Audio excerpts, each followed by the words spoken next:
Ja estem tots. Vale. Bona vesprada a totes i a tots. Donem inici al ple ordinari. Serà l'últim que farem telemàticament, si tot va així. El pròxim del 30 de juliol, el 30 de juliol ja serà presencial en el saló de plens, en les normes que vos vaig passar a totes i tots per correu. I no estarà obert al públic, perquè per aforament no podem encara obrir-lo al públic. Així que, secretària, quan vulguis. Bona vesprada. Sent? Sí. Vale. Anem a passar al primer punt, l'aprovació de l'acta de la sessió extraordinària de 22 de juny del 2020. L'expedient 17/9/2020. S'aprova l'acte anterior? Sí, s'aprova per unanimitat. El segon punt de l'ordre del dia és el dictamen per a l'aprovació de l'expedient d'adjudicació del contracte de l'obra demolició i construcció del nou col·legi Sant Joan Bosco dins del programa Edificant Generalitat Valenciana, expedient 1061/2020. La proposta está en castellà y la ley conforme está.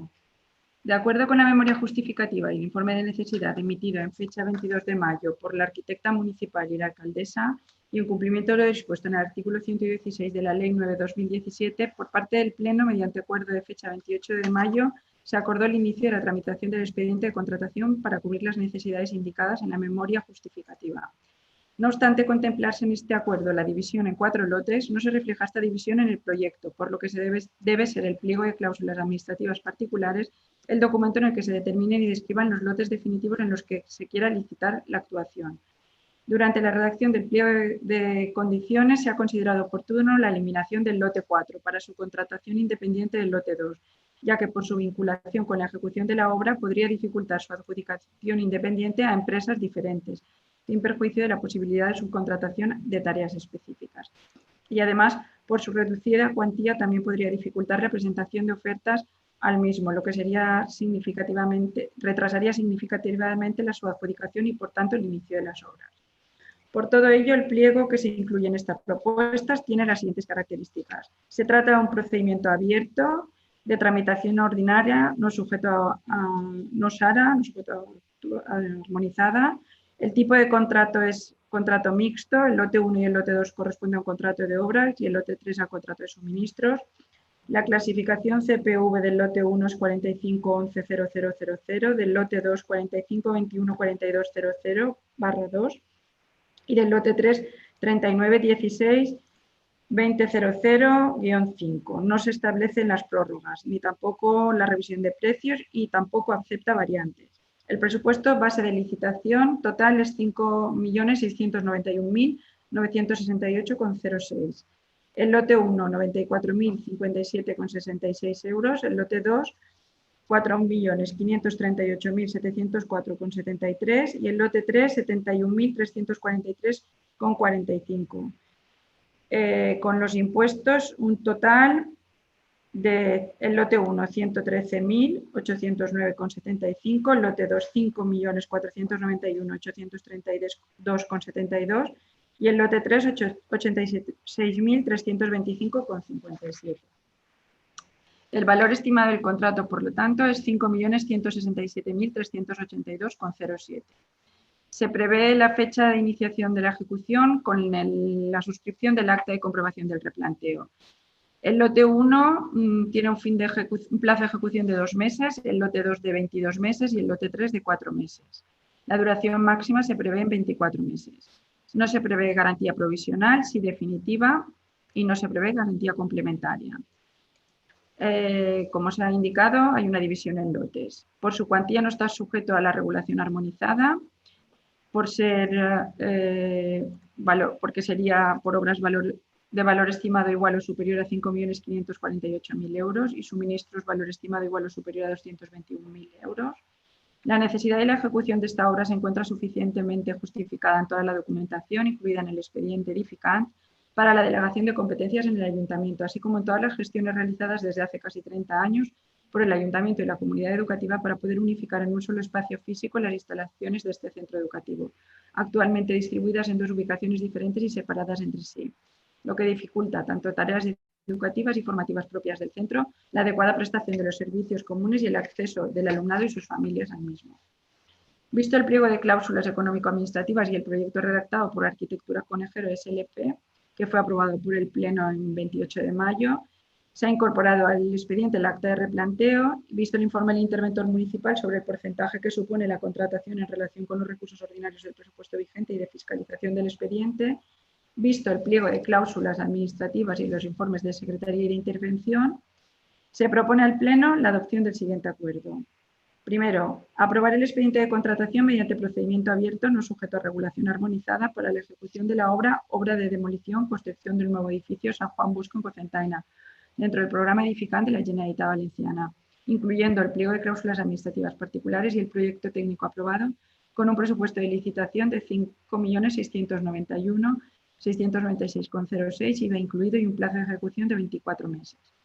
Segundo, este contrato de obra se financia con cargo al programa edificante de la Generalitat Valenciana. La Consellería de Educación, Investigación, Cultura y Deportes ha delegado en el Ayuntamiento de Cocentaina la actuación reposición en el mismo solar del centro CEIP San Juan Bosco con el código 03003-772.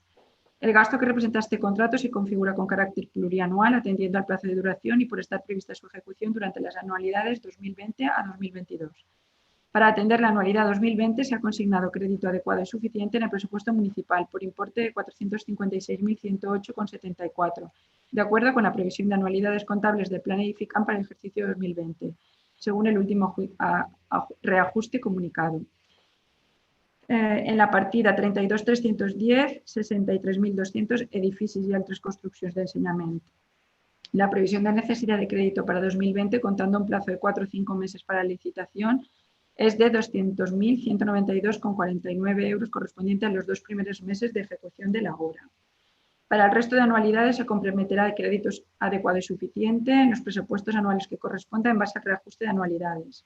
En este sentido y en atención al artículo 174.5 del Real Decreto Legislativo 2/2004 de 5 de marzo del texto refundido de la Ley de Haciendas Locales, el Pleno autoriza que los porcentajes de distribución del gasto no se ajusten a los previstos en el apartado 3 de dicho artículo, sino al cronograma de actuaciones necesario para la ejecución real del proyecto en su conjunto. 3. Siendo conforme el acta de replanteo, publicar el anuncio de licitación en el perfil del contratante con el contenido contemplado en el anexo 3 de la Ley 9/2017 de contratos del sector público. El plazo de presentación de ofertas no será inferior a 26 días naturales, contados desde el día siguiente al de la publicación del anuncio de licitación en el perfil del contratante conforme al 156.6 de la Ley de Contratos. Se fija como término final de presentación de ofertas el 7 de septiembre de 2020 a las 11 horas. Publicar en el perfil del contratante toda la documentación del expediente de contratación, en particular la memoria de informe de necesidades, el pliego de cláusulas administrativas particulares y el proyecto de ejecución de la obra. La documentación necesaria para la presentación de las ofertas tiene que estar disponible ese día en ese día de publicación del anuncio de licitación. Cuarto, designar y publicar la composición de la mesa de contratación, que estará integrada por presidente titular, señora Mireia Estepolcina, alcaldesa; suplente, señor Antonio Hernández, concejal delegado de Seguridad Ciudadana; vocales, titular, señora Eugenia Miguel, concejala delegada de Urbanismo; suplente, señora Maite Valls, concejala delegada de Juventud; titular del secretario o secretaria de la Corporación; suplente, María Milagros García Navarro, TAG; vocal titular, el señor interventor Matías Mengual Campos; suplente, la señora Isabel Silvestre Esteve, TAG; titular, señora Carmen Gloria Domeniquellín, arquitecta; y suplente, María Luque Reyes, arquitecta técnica. Y titular, igualmente, el ingeniero técnico industrial, señor José Luis Reig Carbonet; suplente, el arquitecto técnico, señor Luciano Serrano Mora. Y vocal, el administrativo de contratación, que actuará además como secretario de la mesa, señor Juan Gabriel Rodríguez Silva; suplente, señora Mari Carmen Seguí García, auxiliar de secretaría. Se designa como director facultativo de la obra y coordinador de seguridad y salud al equipo de la empresa Arquitectura Conejero SLP en virtud del contrato de servicios formalizado con este ayuntamiento en el expediente 3335/2018. Como unidad responsable del ayuntamiento para el seguimiento y ejecución ordinaria del contrato, se designa a la arquitecta municipal Carmen Gloria Domeniquellín.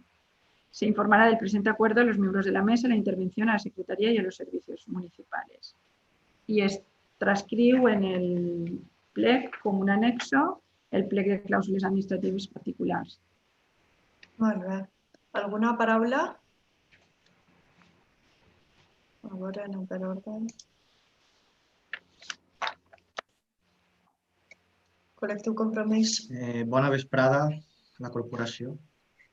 En aquest tema d'aquestes clàusules per a la construcció de la unificació del Bosco, nosaltres en un principi ens agradava la filosofia que havia proposat i que havia redactat, valga la redundància, l'equip redactor d'aquest projecte. És a dir, érem partidaris de quan major lots, millor. I érem partidaris de quan major lots, millor, perquè creiem que era una manera de poder, a través d'aquesta obra, dinamitzar d'una millor manera l'economia del poble i de la comarca. Després, com alguns partits polítics hem comentat en totes aquestes últimes reunions que hem fet durant els últims mesos i com així n'han verificat els tècnics de la casa i els tècnics que han fet l'equip redactor, els tècnics que fan part de l'equip redactor d'aquest projecte, hem vist que era més senzill a l'hora de fer el control sobre les diferents empreses que guanyen aquests diferents plecs, que era una manera d'optimitzar administrativament, burocràticament i després, com hem comentat, el control d'aquesta obra.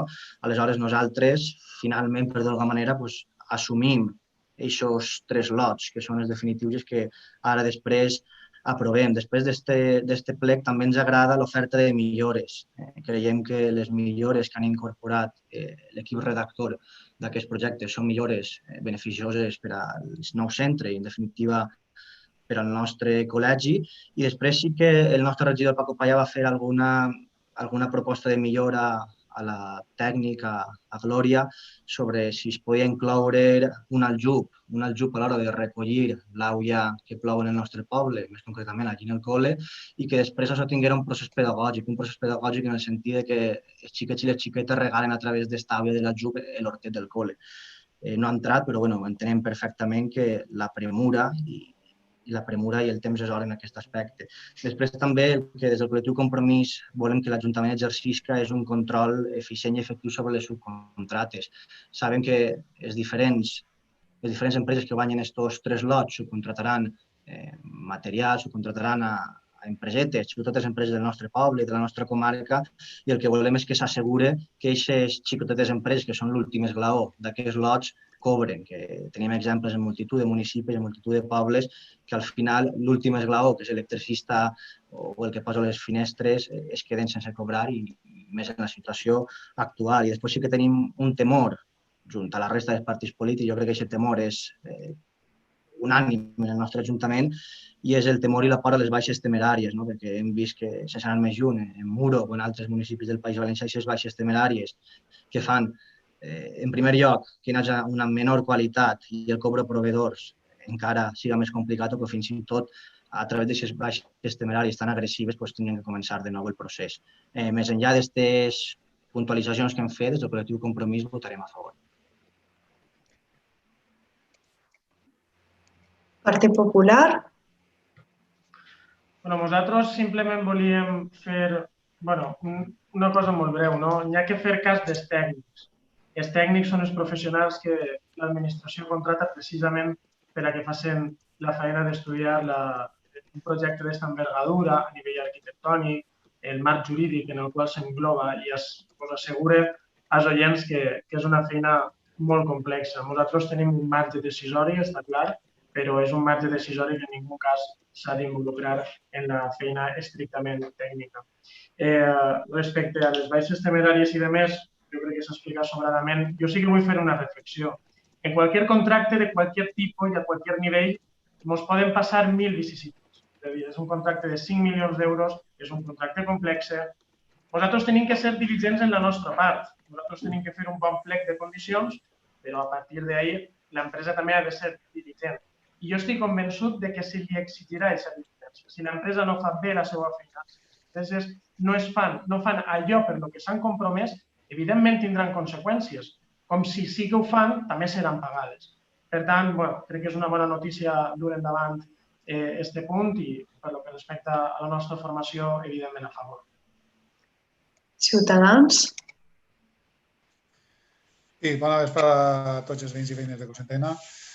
Com no pot ser d'altra forma, estem molt contents que finalment isca licitació després d'aquesta votació, que espere i desitge que isca endavant. I sobretot estem molt contents d'haver aportat el nostre granet de sorra introduint, treballant en l'equip directiu, en els tècnics de l'Ajuntament, dur endavant millores que seran finançades mitjançant una subvenció donada per la Generalitat, que no seran encarregades sobre el poble. Tots sabem que no hi ha cap cosa gratis. Les millores es paguen, però no és el mateix que les millores les paguen a través d'una subvenció que paga la conselleria i que es fa per anar al poble, capacitar el poble de mitjos i medis per a donar una educació de qualitat, que tindrà que fer l'esforç des de l'Ajuntament. Per tant, estem molt contents d'haver aconseguit, treballant en els tècnics i en l'equip directiu, introduir les millores d'augmentar el pla de garantia, haver aconseguit que s'introduïsquen les millores una nova sala de calderes que ha de canviar la que hi ha en el gimnàs, que és dièsel, per una de biomassa. També el revestiment del gimnàs sigui una millora i que un tabic acústic mòbil divisori sigui introduït com a millora dins del projecte. Totes aquestes millores que han sigut introduïdes per l'equip directiu, estem orgullosos de poder haver col·laborat. Ens ha agradat introduir alguna millora més, com és el tema de l'autoconsum elèctric, perquè considerem, hem treballat molt en aquest camp i considerem que ha sigut una millora molt a tindre en compte en aquesta. Podem introduir-la més endavant i crec que serà una mesura a tindre en compte per a nous projectes en Cocentaina. Per tant, com no pot ser d'altra forma, votarem a favor i, per tant, molt contents de poder col·laborar en l'equip directiu, en l'equip de govern i poder col·laborar per a que Cocentaina millore i tingui unes millors instal·lacions educatives, esportives i qualsevol tipus. Votarem a favor, com no pot ser d'altra forma. Perdó. Unides Podem, Esquerra Unida. Gràcies, Juanjo. Bona vesprada a tots i a totes i a tota la corporació. Aquest punt, per a mi, personalment, és molt especial, perquè a banda de tot el que estaven comentant els companys abans, del tècnic, l'administració, totes les reunions que hem mantingut, que han sigut moltes des que aquesta corporació va entrar l'any passat, per ara ja mantenien reunions, i és de veres que ara el que tenim que estar a l'Ajuntament és a l'altura, perquè a mi també em dona molta por, com va comentar Jordi, i ho he comentat en les diverses reunions, de lo que són les baixes temeràries, de lo que són les millores que es complisquen. O sigui que tot el que és el del tècnic i el de l'administratiu ja ho hem parlat en moltes reunions, però jo vull destacar lo històric que és el que avui aquesta corporació vaig a aprovar per fi la demolició i la construcció del nou Col·legi del Bosco, perquè han tingut que passar 30 anys, perquè s'han posat moltíssims entrebancs en aquests 30 anys per a la construcció del Bosco. Vull fer història perquè per l'edat jo ja estava en l'AMPA quan es va començar en tot això del Bosco, doncs permetiu-me que faci una miqueta d'història i que diga tot el que l'AMPA i la comunitat educativa vam lluitar per a que aquest dia fos realitat. Van fer manifestacions, van fer concentracions, Enric, el director d'entonces, es va tenyir el monyo de verd. Nosaltres, les de l'AMPA, es van posar una peluca i donar les gràcies a totes les persones de l'AMPA i a totes les persones que van col·laborar al llarg d'aquests anys per a que ara això siga possible. Tenim que tindre clar que els culpables, ho sé molt, però va ser el Partit Popular. Jo vivia cada 4 anys, quan venien les eleccions, un projecte damunt de la taula i aquest projecte no es feia mai. Perquè després, quan passaven les eleccions, de lo que, com diu el dicho, donde dije digo, digo Diego.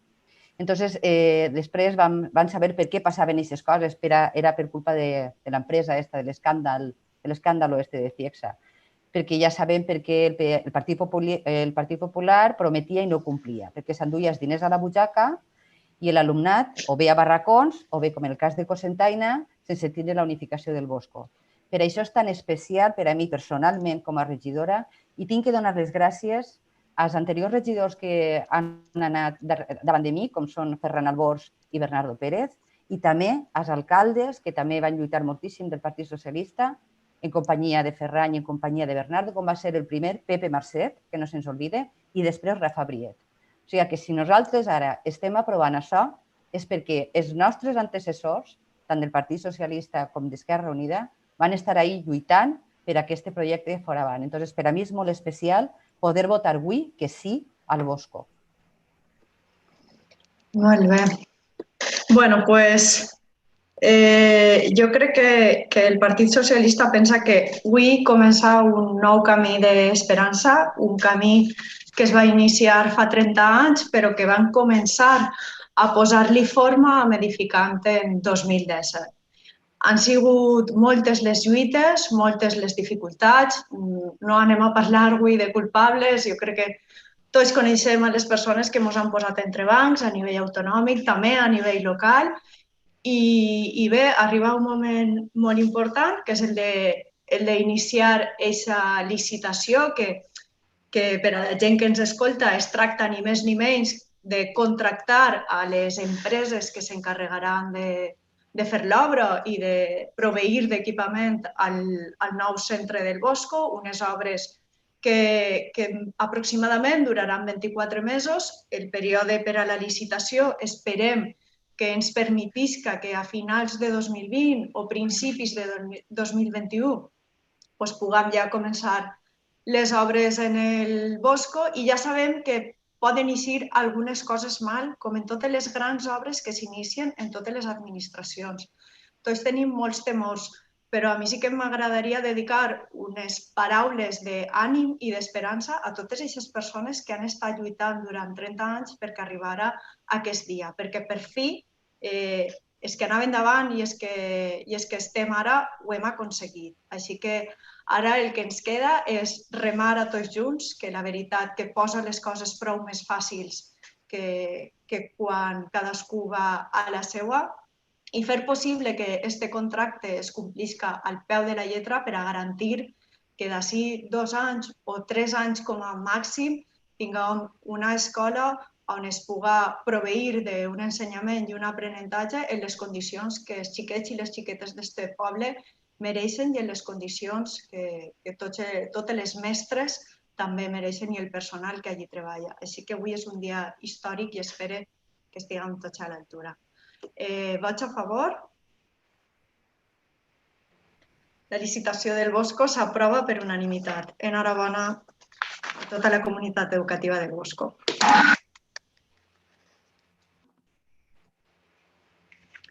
Dins del punt de proposicions, en l'apartat de despatx extraordinaris no hi ha cap expedient.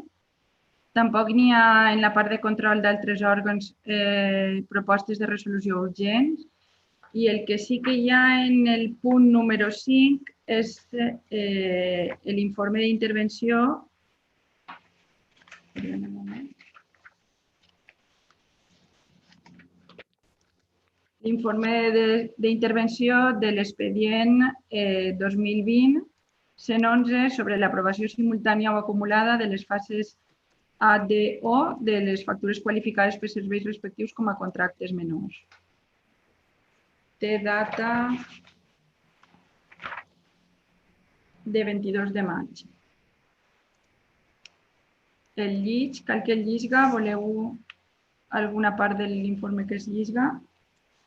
Normalment no llegim els informes, però algú vol que es llisga alguna part? No, diuen que no. Vale.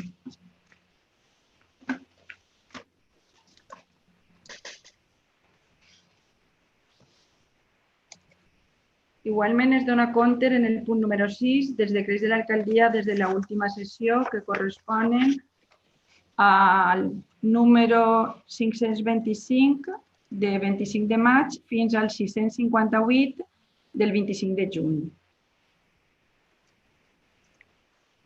I el punt número 7 és el punt de pregs i preguntes. Començarem per col·lectiu Compromís. Vale, Jordi. Ara. Bona vesprada de nou. Faré jo un parell de pregs i preguntes i després en continuaran la nostra regidora la Paula i el nostre regidor Paco, d'acord? Al regidor d'Esports, Octavio, des del Col·lectiu Compromís volem preguntar-li per els números dels carnets de la piscina, quan seran extrets, si tenim dades i, en definitiva, que ens explique breument com està anant aquesta nova forma d'obrir la piscina arran de la Covid. A veure, li donem la veu al regidor d'Esports.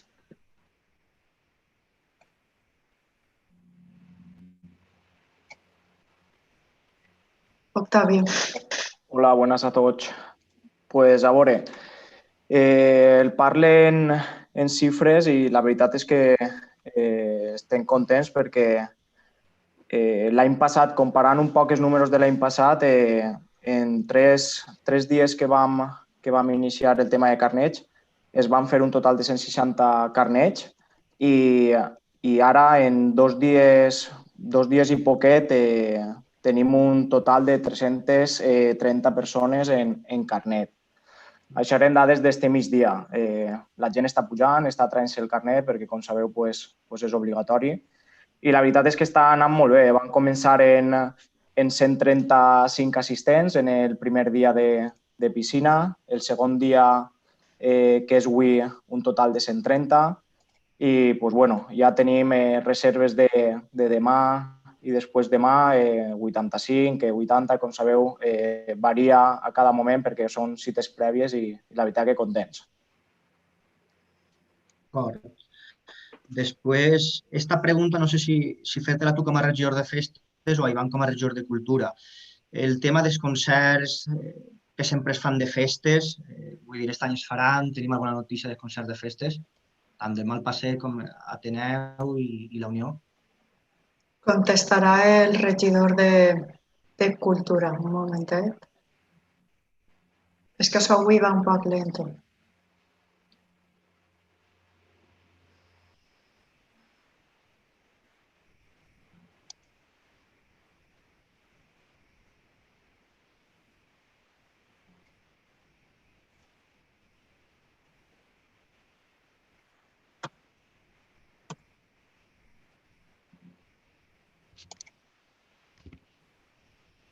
Ivan, ¿tens algún problema en el micrófono? Pues intenta activarte el sonido porque yo te lo estoy activando y no em deixa. Sentiu ara? Sí. Val, vam parlar en les bandes locals, vam fer una reunió tant en la Unió Musical com l'Ateneu i el dia 31 tindrem al Palau un concert de festes per part de la Unió Musical i per altra banda tindrem el dia 24 altre concert per part de l'Ateneu. Tota la programació ja la podeu consultar directament i ja està penjada en l'agenda que tenim a la pàgina web de turisme. Hem parlat en informàtica de l'Ajuntament també perquè s'incorpori aquesta agenda a la web de l'Ajuntament i breument ja tindrem a disposició aquest sistema d'etiquetatge que vam comentar, on podreu veure ja tota la programació perquè la gent directament pugui comprar les entrades o directament anar a la Casa de la Joventut a adquirir-les. Aquest sistema serà molt més ràpid, directament quan vinguin la gent es facilitarà l'entrada que compra i a l'hora de fer-se l'actuació s'escanejarà el QR evitant els QEs i així problemes. Del tema d'aforos, Ivan, quanta gent podrà accedir, en aquest cas, al Palau? Es va mesurar, a veure, la distància en un primer moment es va mesurar en 2 metres i en metre i mig. No varia molt, normalment l'aforament són 800 persones, en una distància de metre i mig aplegaríem a unes 120 persones en total, a part els músics o les persones que actuen. D'acord, perquè l'opció de fer-los en potser un altre lloc a l'aire lliure per a que puguen ser més de 120 persones, perquè normalment ja sabem que aquests actes culturals assisteixen 300 o 400 persones i ara això allí possiblement no es pot fer, però en un altre lloc a l'aire lliure no s'ha Sí, previst. s'han valorat totes les actuacions. De la mateixa forma, la regidora de Tradicions també ho ha estat valorant. El problema és que estem en un lloc obert i mai podem assegurar que la gent acabi aglomerant-se o estar plantada i enjuntar-se. És el més segur, un espai tancat com el Palau, però a la mateixa vegada obert.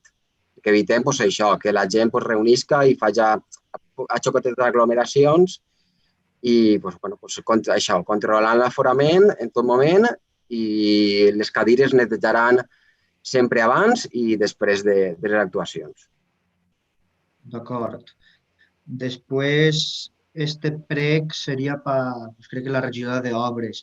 Ja l'hem fet alguna ocasió, el tema dels parcs municipals. En aquest cas, el Parc de la Torreta, hi ha algunes deficiències en el que són les anelles de l'atracció del parc. Si es poden subsanar el més ràpid possible que sigui, en definitiva.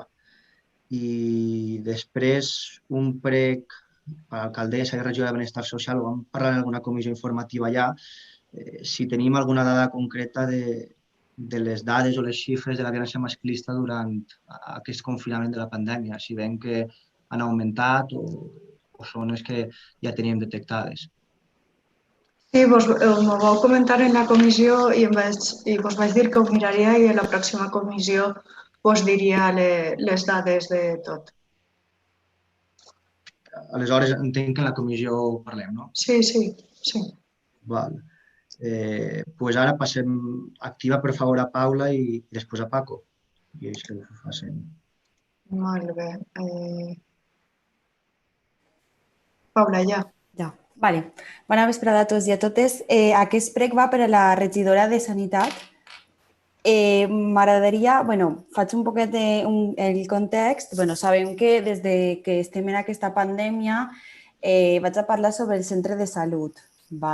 Les consultes, com aquell que diu, s'han cancel·lat. A dia d'avui solament atenen a través de telèfons, però ens agradaria saber un poquet el tema d'urgències, com s'està gestionant o si realment la regidora sap com realment va el dia a dia en el servei d'urgències, perquè suposa que, clar, a no tindre ara aquesta atenció del metge de capçalera, moltíssima gent haurà fet l'altra opció, que és anar a urgències. Si té alguna valoració o algun informe o alguna cosa. Encara no he acabat, Mireia? No. No, era més que res per si em pot contestar ara, la regidora. Sí, li ha donat a l'àudio, però no sé. Ara, Maite. Hola, bona vesprada a tots. Doncs mira, el comente. Els servicis pots tocar per telèfon i el metge t'atén. Si és necessari que tu acudisques al centre de salut, acudixes i allí t'atén sense cap problema, que no és precís anar al servici d'urgències. Entonces, per tant, el servici d'urgències continua més o menys per l'estil, que la gent que considera que té que anar a urgències va a urgències i els que no quidren telefònicament al metge de capçalera i allí li se diu el remei o bé per telèfon o bé que acudisca al centre de salut. Crec que és això el que estàs preguntant-me, no? Vale. Això és la sorpresa, no? Al igual que la regidora, la sorpresa que em vaig trobar jo l'altre dia en urgències. A dia d'avui, urgències no funciona com funcionava abans. A dia d'avui, urgències has de tocar per telèfon i demanar cita prèvia, així com sona i com és. Va ser una sorpresa que em vaig trobar jo i 3 persones més que anaven darrere de mi. Clar, em vaig estranyar moltíssim perquè és una cosa que jo, que sàpiga, no s'ha informat per Ràdio Cocentaina i escoltant ara la regidora tampoc sabia la regidora que passava aquestes coses. Això és una primera sorpresa, és a dir, a dia d'avui, urgències, tu has d'anar, si vols que t'atenguin per urgències, has d'anar, cridar per telèfon i el donen l'hora i el dia. M'agradaria, esta primera cosa que ens sorprèn a tots i a totes, perquè com bé diu la paraula urgències és que si passa alguna cosa no tens més remei, no? M'agradaria que això ho traslladares a la directora de l'àrea, aquest fet, perquè si realment aquest fet està fent-se de manera rutinària estaria molt bé informar a la ciutadania, ja que tots els dies parleu per Ràdio Cocentaina, no estaria malament informar, més que res per estalviar-se el viatge que em vaig poder estalviar jo. Després, altra cosa, el fet de cridar per telèfon, de 8 a 2, tocar per telèfon, pots passar-te una hora al telèfon i no t'atenen.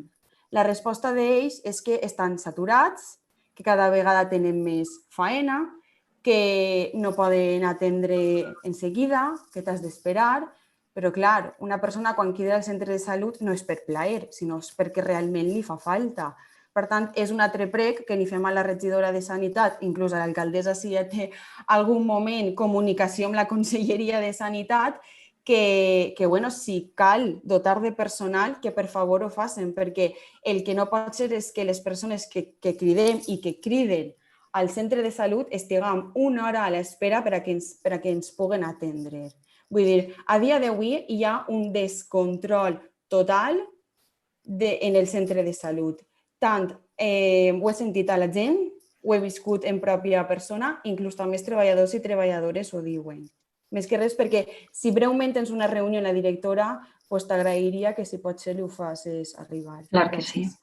Una cosa, simplement el que estàs dient del telèfon, també vaig parlar amb Juanma perquè van haver queixes de la gent que comentava que el telèfon no l'agarraven i ella em va dir el mateix, que era per saturació de les línies. Però que jo ho comente tot i sense ningú problema. Vull dir, tant el tema de les urgències, que és una cosa que em va cridar molt l'atenció a mi i a la resta de les persones, i també el tema que és, vull dir, si ha de dotar de persones que tiren mà de borsa o d'on siga, però no pot ser això. Sí. Gràcies, ja està. Vale, ara Jordi crec que m'havia dit Paco, no? Vale. Paco. Sí, bona vesprada a totes i a tots. Jo volia comentar algunes cosetes. La primera d'ella era, ho vaig comentar en la passada Comissió de Desenvolupament del dia 10, referent al tema de la creació d'una possible comissió de reconstrucció. Allí vaig comentar la idea que tenia jo sobre el tema este. És un tema que està portant-se a nivell estatal, autonòmic i local. Estan creant-se aquesta comissió en moltíssims organismes públics i el raro és que a Cocentaina que no s'hagi comentat absolutament res sobre el tema. Van quedar que els partits ho comentarien, no sé si s'ha comentat alguna cosa des dels partits o si tinc alguna opinió. Avui, precisament, s'ha fet ressò a la premsa de l'acord sobre la reconstrucció que s'ha aprovat a la ciutat de València, que ha treballat sobre 3 eixos, que són la ciutat saludable i sostenible, la reactivació econòmica i el benestar social. Penso que són 3 eixos fonamentals, tant per València com per nosaltres, com per els altres pobles que conformen l'estat espanyol, i penso que és un tema que es podria treballar perquè el que ens ve és gorda, ara la cosa està mantenint-se prou bé, però cal veure d'ací uns mesos què és el que té que passar. Jo penso que n'hi ha que posar-se en la pitjor de les tessitures perquè segurament vindrà.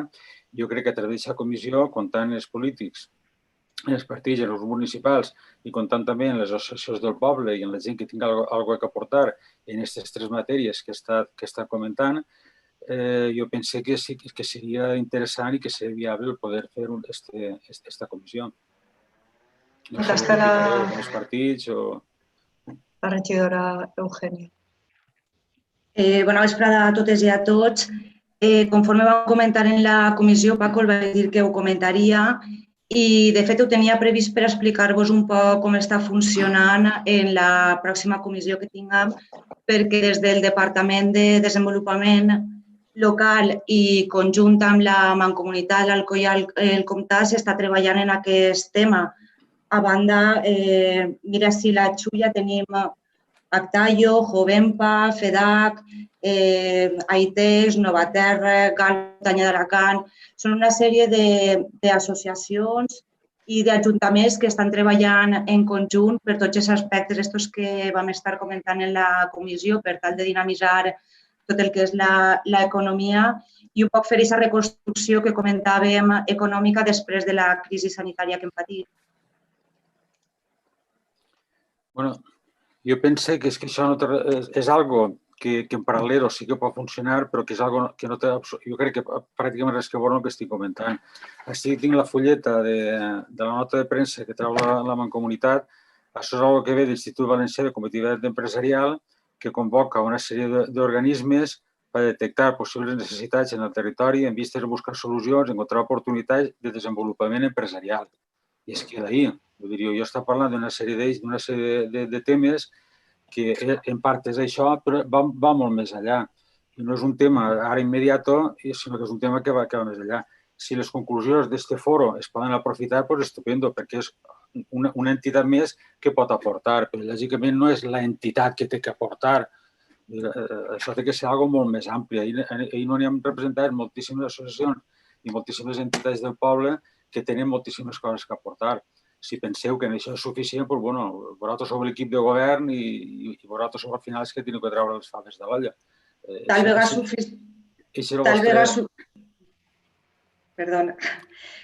suficient no, però bueno, és un primer pas, s'està treballant i a la vista d'aquestes sessions podem seguir treballant en les entitats locals que creguem oportunes.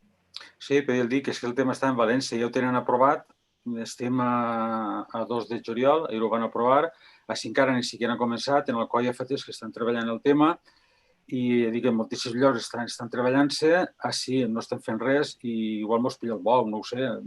Tenim el pla d'acció territorial de l'any 2011, l'estratègia territorial de l'any 2011, que va costar en el seu moment 200.000 euros, que està en un calaix, tenim el pla d'acció local, que es va fer també fa uns anys i està en l'altre calaix, i entonces, bueno, seria qüestió de replegar aquests documents, veure el que poden aprofitar, actualitzar-los, treballar-los en funció de la nova realitat i a partir d'ahí intentar anar més enllà. Jo ho vaig comentar l'altre dia, no es tracta d'algo que sigui pels pròxims mesos, es tracta d'algo que inclús té que transcendir la legislatura. Entonces, jo penso que tenia que ser un tema suficientment important com per a sentar-se, per almenys sentar-se i parlar-ho tranquil·lament a la conveniència de fer-ho i sobretot veient l'experiència d'altres municipis i d'altres entitats que sí que estan treballant. I en València, des de luego, estan tots supercontents. Esta matí escoltava a la vicealcaldessa de València, que és Sandra Gómez, que és del PSPV, i la xica estava supercontenta i superagraïda a totes les entitats que han treballat en el tema i estava comentant que en funció de les conclusions que han tret allí, espera que vam fer una ciutat molt millor de la que n'hi ha actualment. Bueno, jo penso que negatiu no pot ser. Si considereu que no val la pena, ja és la vostra decisió, tant del PSOE com del resto de partits, perquè també els partits jo penso que també es deurien de pronunciar al respecte. Intervé Mariona Carbonell. Bona vesprada a tots i a totes. M'ha llamat l'atenció una coseta que has dit, Paco, el tema que així no s'està fent res. Això serà una opinió teua o que igual no ho pregunta el que s'està fent. El que passa que així, igual en vez de dir pla de reconstrucció, estem treballant en diversos àmbits moltes coses sobre aquesta situació. El que passa que igual no diem pla de reconstrucció, però no digues que no s'està fent res perquè sí que s'està fent i molt. No, jo estic parlant de comissió de reconstrucció. Aneixen aportacions per part de tots. Jo no estic parlant d'actuacions concretes. Evidentment, per prendre moltes de les decisions que s'estan prenent a nivell actual en aquesta situació, evidentment es parla en moltes associacions o en moltes persones implicades i perjudicades per aquest tema. El que passa és que s'ha de preguntar un poc per saber. Però tu creus que en el COI no estan treballant tan bé, o en València no estan treballant tan bé, o en la Comunitat Valenciana no estan treballant tan bé? Sí. Doncs exactament igual, vull dir-t'ho, sempre serà una aportació... Molts habitants de València? És igual, és que tinga. I molts habitants del COI, i molts habitants de moltíssims pobles que també estan fent. No és el mateix. És que al final, jo ho he dit, això és qüestió de l'equip de govern i és qüestió del resto de partits. La idea és bona, però no... I penseu que els altres no refereix als partits, sinó als altres, a les entitats, als partits, a tots en general, no podem aportar res, doncs no passa res. Vull dir, vosaltres continueu en la vostra i ja està, que no passa absolutament. Nosaltres oferim a treballar i a col·laborar. No voleu? Punto. I s'ha acabat i ja està. No fa falta que discutim més. Perfecte. Ja podem començar a estructurar la comissió de reconstrucció. Jo el que veig és que per posar-li un títol a una comissió no té més utilitat o menys utilitat. Que la idea està genial si es tracta de treure idees que puguem visualitzar a curt termini, perquè la gent necessita que li donem respostes ja, no d'ací 3 anys. I el que ens fa un poc de por és que tot això derive en reunions i reunions amb moltes idees que al final no prenen cap forma física. Evidentment que s'està actuant per la reconstrucció de Cocentaina. Evidentment que s'ha parlat en el teixit associatiu i afectat de Cocentaina. No li hem dit comissió de reconstrucció ni hem dit que tenim un pla de reconstrucció, però la regidora d'Hisenda ha planificat en altres regidories implicades unes mesures, el regidor d'Esports n'ha aplicat altres, jo des de l'àmbit del benestar social, Ivan des del cultural, i cada regidor des del seu àmbit ha treballat algunes idees per a no deixar a ningú de banda. Que preferiu que tot això es faci en una comissió? Pues estupendo, però per favor que sigui una comissió que doni fruits, perquè no podem dir-li a la gent reconstruirem o t'ajudarem, però t'ajudarem d'ací 2 anys, quan aquesta comissió ja tinga unes idees clares i no es perga en divagacions, per ser pràctics, però que la idea està genial i si en altres municipis funciona, doncs espectacular, però així s'estan fent moltes coses i s'estan fent en companyia de les persones afectades. Volia parlar, Rai, del Partit Popular. A veure, jo quasi per al·lusions, perquè es demana un poc l'opinió del resto de partits. El tema de les comissions, o consells, o com vulguem dir, o reunions, o el que siga, el problema no és fer una reunió i dir-li que, per exemple, anem a fer una reunió per a reconstruir Cocentaina. I la finalitat és sentar les bases per a que en un futur tinguem un horitzó més sostenible i més il·lusionant. Ja, però jo ja tinc molta experiència en anar a una reunió i dir que n'hi ha que sentar les bases. I passa un mes o 2 i fem una altra reunió i repetim que sobre les bases anteriors n'hi ha que sentar les bases. I després fem una altra reunió per a dir que ja que tenim sentat les bases, ara n'hi ha que tornar a sentar les bases. El que fa falta són propostes concretes. Un ajuntament com el de Cocentaina, que per les característiques que té, les propostes poden entrar en seguida i en seguida les podem debatir, perquè nosaltres tampoc és que siguem una població d'1 milió d'habitants. La gestió és molt més immediata, això té moltíssims avantatges. I una de les avantatges que té també és que podem ahorrar-se certes traves. I potser fer una comissió per a repetir el mateix una volta, sense traure res en concret, no ens serveix per a molt. I una idea és que si hi ha tants plans en els calaixos, no d'aquest ajuntament, de moltíssims ajuntaments, és precisament perquè potser n'hi ha que tendir a fer una gestió més directa, en menys palabreria, que una gestió més allunyada o que parla un llenguatge que la gent del carrer no parla. Algo més directe, que és el que moltes voltes les persones critiquen dels polítics. Per tant, a mi tampoc em pareix mal la comissió. El que vull evitar és tornar a fer una reunió rere altra reunió, passem hores allí i que al final no s'arriba a ninguna conclusió. Les reunions, si es fan, han de ser executives. S'ha de posar un plaç, una hora, un dia i una sèrie d'objectius. Si no s'arriben a aquests objectius, hem de saber també que la comissió haurà sigut un fracàs. Per tant, nosaltres el que volem reivindicar és que la gestió moltes voltes és decidir i moltes voltes n'hi ha que decidir a contrarrellotge, com la que ens ve, efectivament és gorda.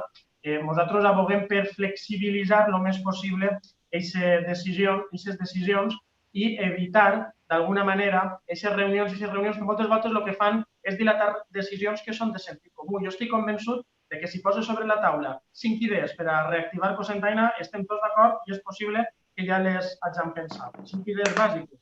Per tant, a partir d'ahir el que hi ha que fer és més propostes i una volta es facin aquestes propostes, potser treballar sobre alguna cosa i no anar en res sobre la taula a una comissió o a una reunió, perquè entonces el que tornarem és el que he dit antes, aquesta voràgine de reunions que no s'acaben mai i que al final no arriben a ninguna conclusió.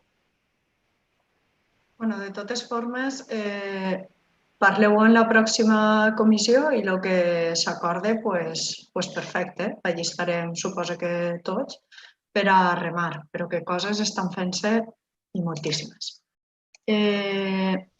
Ara ja passem al partit... Moncuní, volies dir alguna cosa respecte a això? Espera que el doni ara. Sí, respecte, més que tot, com ha dit Rai, per al·lusions, el tema, jo en aquest tema m'agrada ser pràctic i productiu i crec que a tots. Jo no estic en contra de fer la comissió de reconstrucció i de les comissions que m'hagin faltat, però sobretot ser pràctics. Jo crec que si hi ha propostes clares i concises i ja està, per exemple, ajudar a les persones la Comissió d'Atenció Ciutadana. Si hi ha algunes propostes de desenvolupament d'infraestructures que fan falta en el poble, ja està la Comissió de Desenvolupament d'Infraestructures. Jo crec que totes aquestes propostes d'altres ajuntaments o d'altres que es poden incorporar al poble, es poden fer les propostes dins de les comissions que ja tenim. Però, de totes maneres, no vull que s'interpreti que Ciutadans no volem la comissió de construcció, sinó que n'hi ha que ser productius. El poble no vol més reunions i que perdem el temps en més reunions, vol conclusions. Per tant, jo crec que el que n'hi ha que ser resolutiu i incorporar a les comissions que ja n'hi ha propostes serioses, estudiades i treballades. I a partir d'ahí, tot el més, està molt bé, però crec que, i si és necessari, es fa. Si considerem tots els partits que és necessari, es farà. I Ciutadans estarà ahí per a col·laborar i ajudar en què faci falta. Vale, ara passem la paraula al Partit Popular per a pregs i preguntes. Rai? Bueno, les han fet ja, bàsicament, la majoria de pregs. Sí, Paco, estic veient. Ara et donaré la paraula, que no t'havia vist antes. Si Paco vol contestar a l'anterior, a lo millor és millor que li dones. No, diu que no. Que en tenia més, Paco, perdona. Vale, va, Paco. No, perdoneu, és que són altres temes. O sigui, que parlarem a la comissió i a veure si podem aplegar algun acord.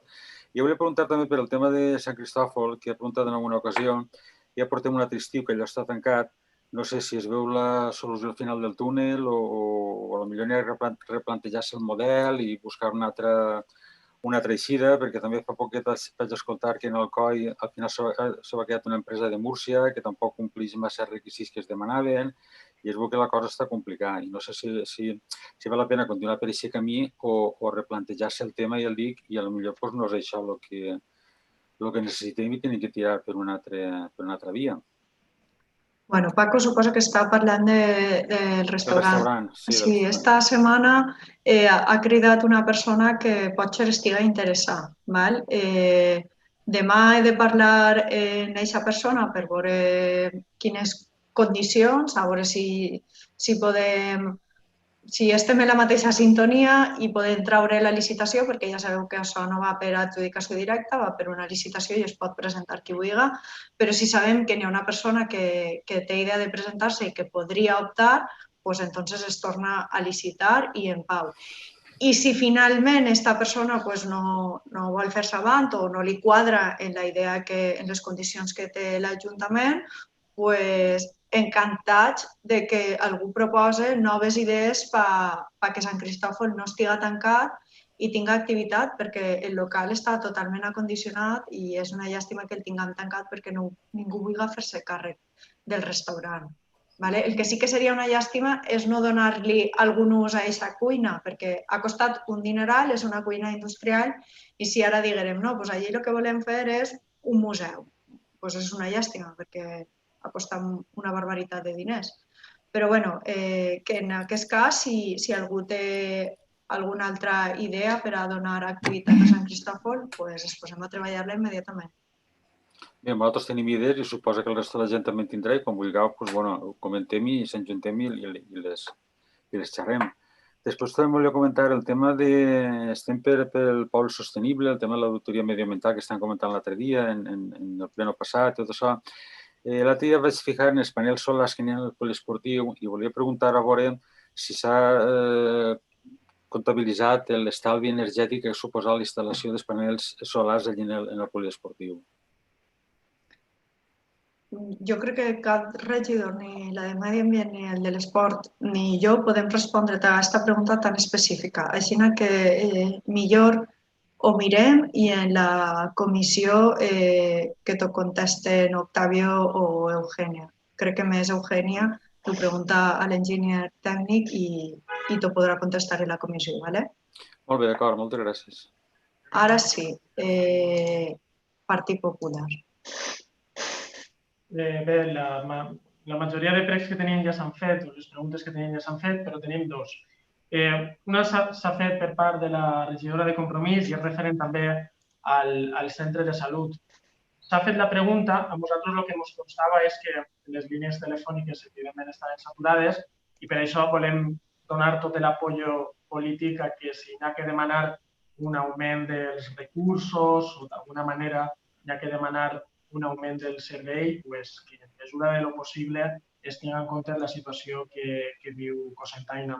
És important també que fem una xicoteta reivindicació, penso jo, als municipis de les nostres característiques, 11.000 habitants, en un centre de salut, que està molt bé, però moltes voltes els ajuntaments, i ho dic perquè en successius consells d'alcaldes moltes voltes s'ha comentat això, que els ajuntaments a voltes necessiten liquidesa i moltes voltes la necessiten en urgència. Entonces, si nosaltres necessitarem un reforç en el servei sanitari, no està de més exigir-lo si així es considera per la part nostra, evidentment, tot el recolzament.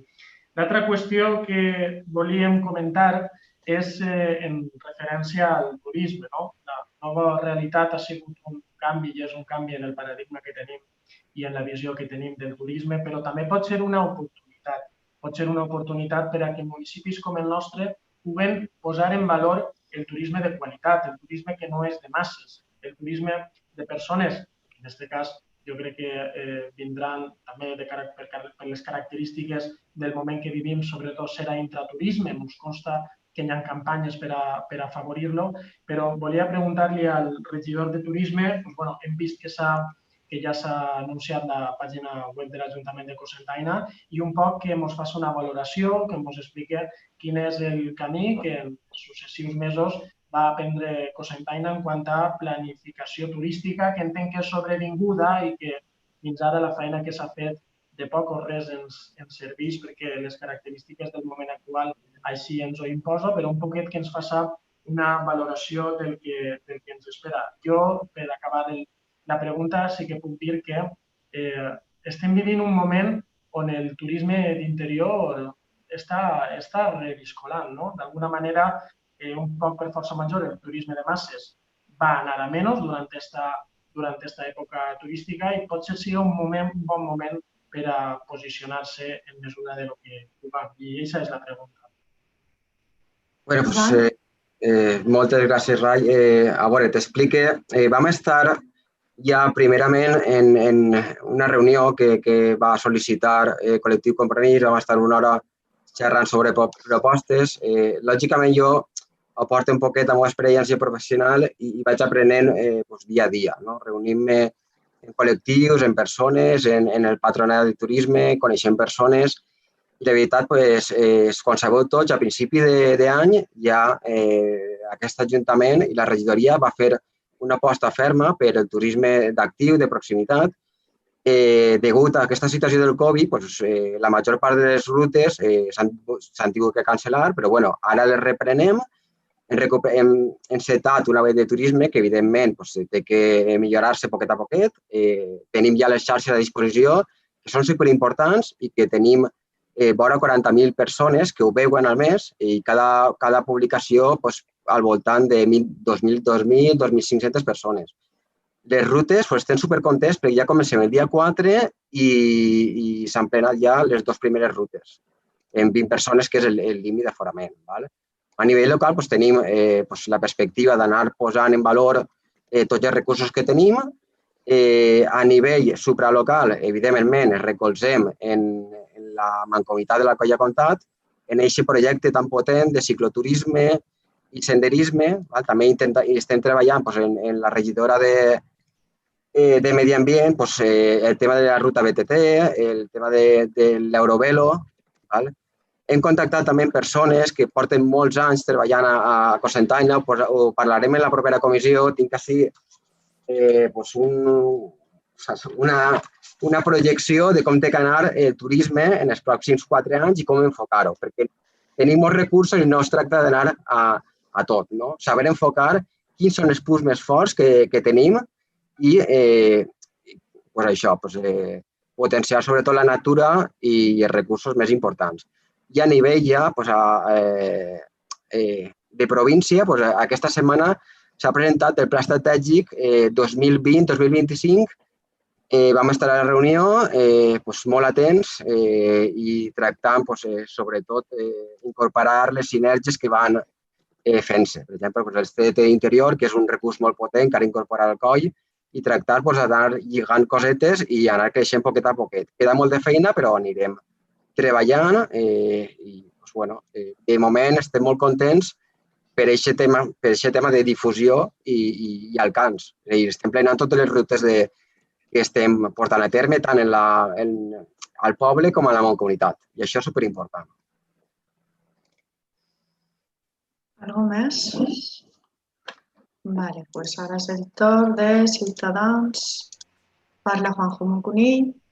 Sí, bé, tenim tres preguntes i un text.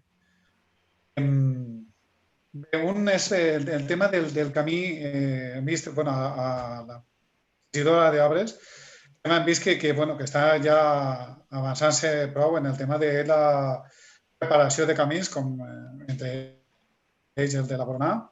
Però estem veient i tenim queixes de prou veïns que hi ha problemes en les tapes, que hi ha ruïdos, que bé, ens agradaria saber si està previst que aquesta brigada que està reparant camins continuarà reparant trapes perquè hi ha queixes de veïns que hi ha ruïdos en el carrer Bencanís, en el carrer La Creu, altres carrers del poble que estan queixant-se de ruïdos en això. Ens agradaria que ens diguera, que s'informara. ¿T'informe de qué? ¿De las reparacions del día a día? No, de si després va continuar la brigada està fent camins en la reparació de trapes en distints corners. Això és més complicat que el que estàs comentant tu, no?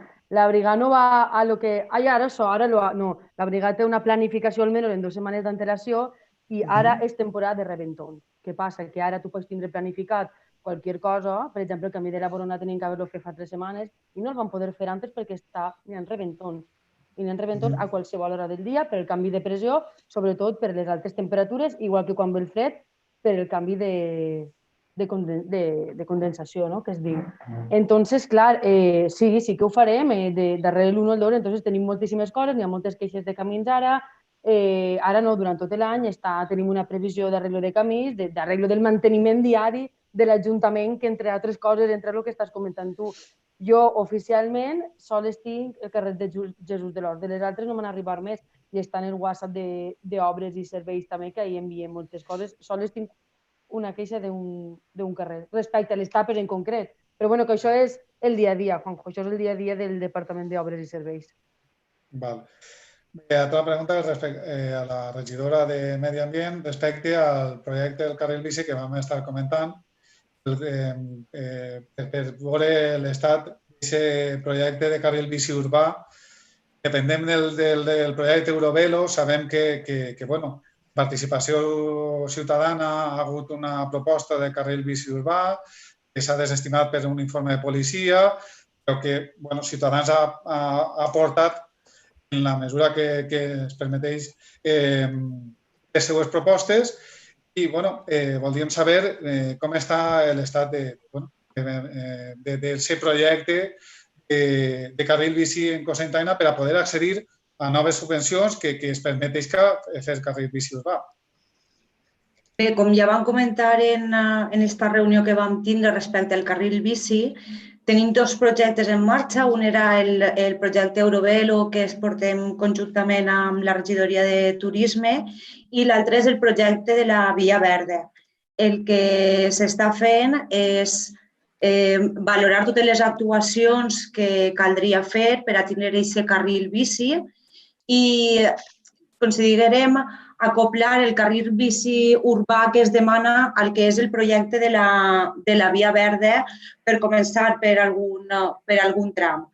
Hem tingut diferents reunions en els tècnics de conselleria per els 2 expedients, tant de l'Eurovelo com el de la Via Verda, i sí que hi ha alguns trams que dependrien de conselleria, seria conselleria qui faria les infraestructures necessàries i el que hem de fer des de l'Ajuntament és, en els trams que ens pertocaria a l'Ajuntament fer-se càrrec, valorar-los i fer un projecte per a veure a quines quanties anem i a quin temps anem.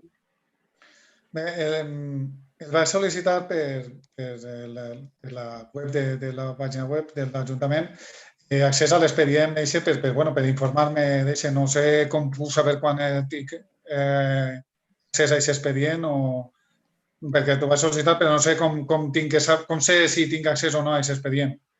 Jo crec que tens assignat l'expedient des de la setmana passada, potser, que ho vaig signar. Com sé que tinc un expedient que puc obrir-lo? En teoria, en la pantalla d'inici, en les alertes, t'ha de posar fulanito de tal, que és el nom del tècnic, li ha assignat l'expedient no sé què. Doncs ho miraré. Pense que és així, però el permís d'accés el té signat, jo no sé si de la setmana passada o de l'altra. Bé, i per altra part, vull fer un prec, o no sé si dir-li prec o aclaracions, perquè ha sigut estos dies atacat directament, personalment, per tots els veïns, per una part dels veïns de Cocentaina en referència a l'expedient de la llicència d'apertura d'una estació de servei a unitat de subministre de combustible en l'avinguda País Valencià número 150. Vull fer aquestes aclaracions perquè he estat aquests dies molt tranquil, no responent a tots els atacs que ha rebut. Quasi m'han acusat de corrupció. Però vull aclarir diverses coses. Una, que jo no soc el propietari de la parcel·la situada en l'avinguda País Valencià 150. Soc el propietari del solar colindant, en el carrer Padre Francisc Ferrer, que l'empresa s'ha interessat per situar allí una instal·lació de rentacotxes. La gasolinera va en la parcel·la davant. Primera aclaració. Una volta aclarit aquest tema, crec que les xarxes socials estic sent objecte d'acusacions falses, molt greus, de part de veïns i veïnes de Cocentaina, als quals vull deixar clar unes quantes coses. Ni cap familiar meu va muntar una estació de servei de combustible. És mentira. Ni cap familiar meu té relació laboral, familiar, ni tenim participació, ni cap tipus de relació empresarial amb l'empresa interessada.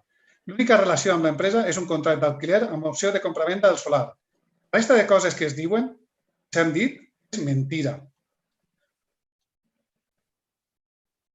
En les xarxes socials es dona per suposat que, aprofitant el meu càrrec de regidor de Ciutadans, he fet un pacte amb el PSOE per ajudar a l'empresa a aconseguir la llicència. És mentira. Aclarir que no hi ha ni hi ha hagut pacte de govern amb el PSOE. Per tant, tant el PSOE com la resta de partits polítics poden prendre les decisions que consideren oportunes, amb total llibertat, sense cap lligament a pactes. Fins ara, la meva postura personal i del partit ha sigut de mantindre's al marge d'aquest expedient, d'evitar ser acusats d'interferir en favor de l'empresa. Per donar les acusacions personals que he rebut, he estat informant-me i tinc que dir el següent. Primera cosa que tinc que dir. El projecte de la gasolinera està penjat en la pàgina web de l'Ajuntament des del 2010. A part, en l'acte de la Comissió Informativa de Desenvolupament, Sosteniment i Infraestructures de l'11 de setembre, consta que en el punt 5, la regidora d'Urbanisme, en el seguiment de la gestió, va informar a tots els partits polítics de la demanda de llicència per obrir una gasolinera a l'avinguda País Valencià Padre Francisco Ferrer. S'informa de les al·legacions que van presentar els promotors que permeten aquest tipus d'instal·lacions. Les al·legacions en setembre encara no havien sigut contestades. A més, cal aclarir que el Real Decret determina la legalitat de la instal·lació en el boletí oficial de l'Estat i tal. El boletí oficial de l'Estat són dos. Un del 2000, un Real Decret de llei del 6 del 2000, 20 anys, aquest Real Decret. Un altre del 2013, Real Decret llei 4/2013, té 7 anys. A més, en aquests Real Decrets queda clar que, a més, cal aclarir a tots els veïns Cocentaina que la corporació municipal, en el seu conjunt, no té competències per a prohibir la instal·lació d'una estació de servei. Cal llegir l'artícul 3 del Real Decret 6/2000 del 23 de juny de medidas urgents d'intensificació de la competència en mercats, béns i serveis. El órgano municipal no podrá denegar la instalación de estaciones de servicio o de unidades de suministro de carburantes a vehículos en los establecimientos y zonas anteriormente señalados por la mera ausencia de suelo cualificado específicamente para ello. Per desgràcia, va aclarir a tots els veïns i veïnes de Cocentaina, per desgràcia, si demà venen més empreses a comprar terreny per a muntar més estacions de servei, en el cas urbà o fora d'ell, l'Ajuntament tampoc podrà impedir-ho.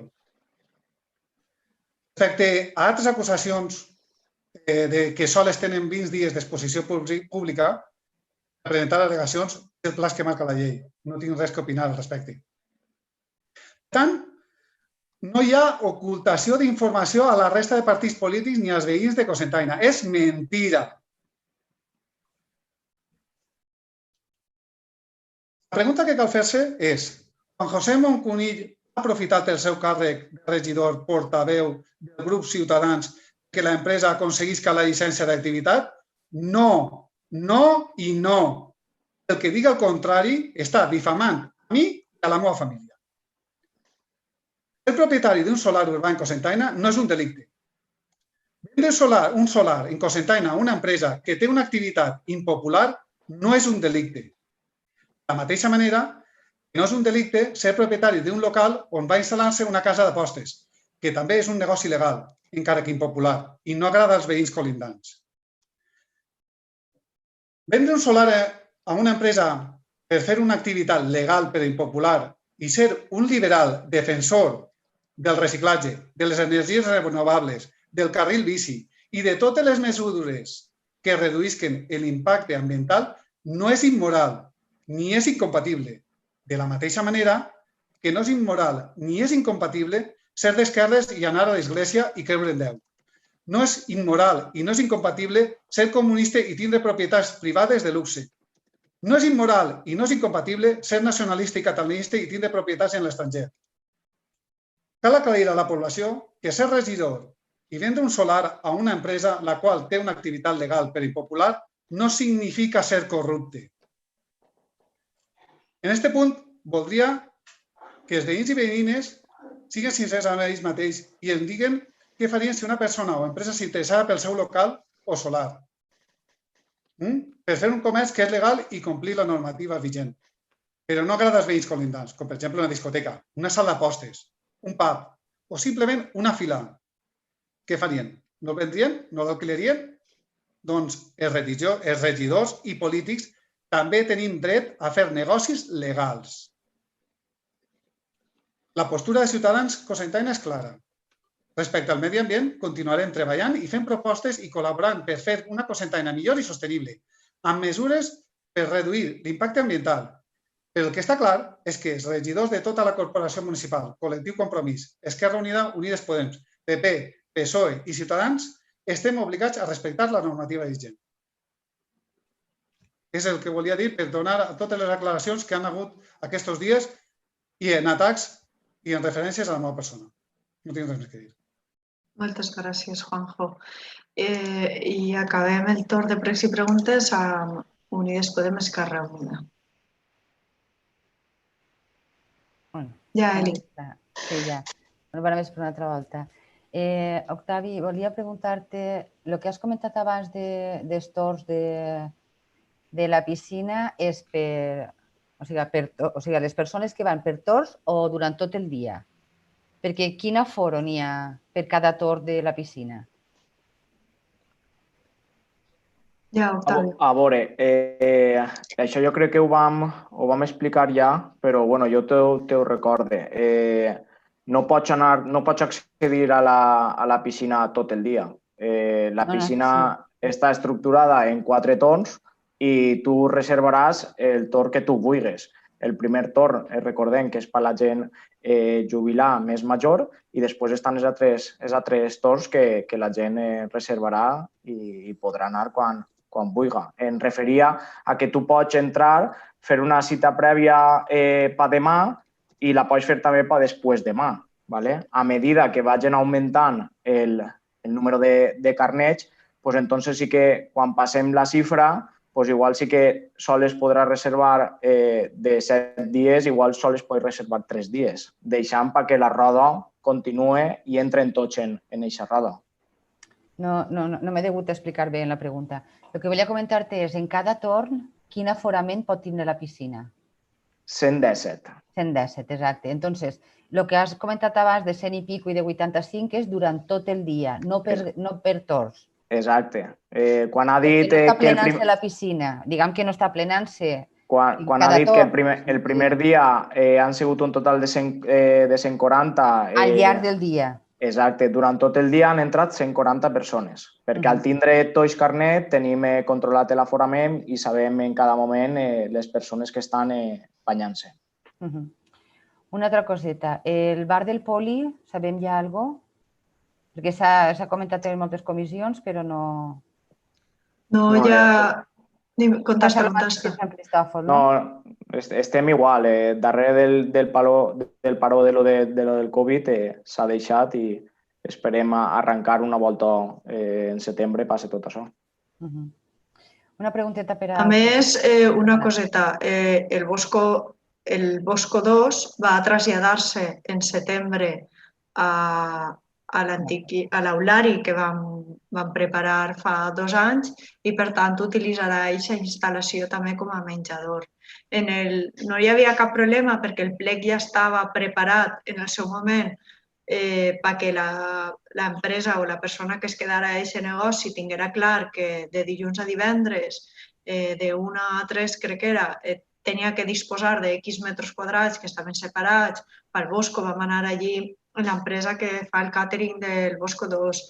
Vam anar també en la veterinària de sanitat per a que donara el vistiplau a absolutament tot. En direcció territorial també. O sigui, tot això està contemplat per si algú volguera quedar-se el bar, que també li entraria la part del menjador del Bosco.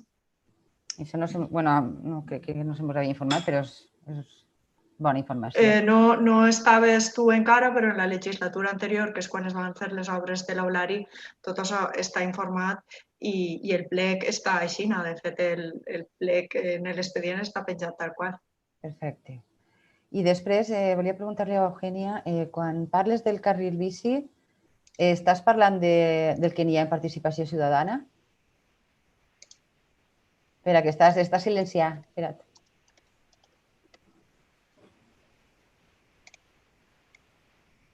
En teoria, ja, a veure.